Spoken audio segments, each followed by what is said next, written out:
হলুদ slip not, আর এই যে হয়ে গেছে লাল কালারটি।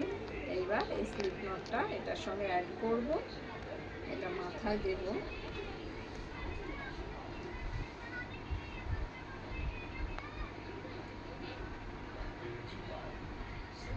এদিকে অ্যাড করে নিলাম।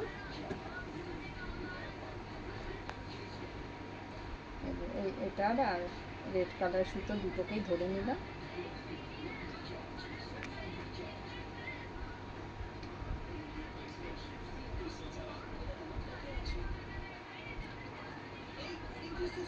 এখানে শুধু সিঙ্গেল স্টিচ দিয়ে দিয়ে চলে যাবে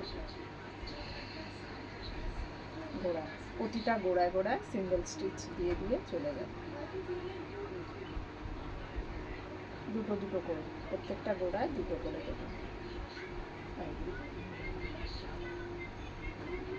আর সুতোটাকে ধরে রাখছি, এই যে সুতোটা তাহলে এর ভেতর দিয়ে হাইড হয়ে যাবে।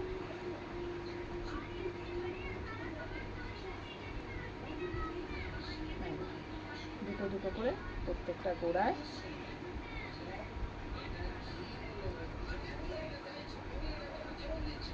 আমি এটা অফলাইনে করে তারপর আবার ফিরে আসছি, তাহলে আমার গাডার এই যে রিবন রেডি হয়ে যাবে।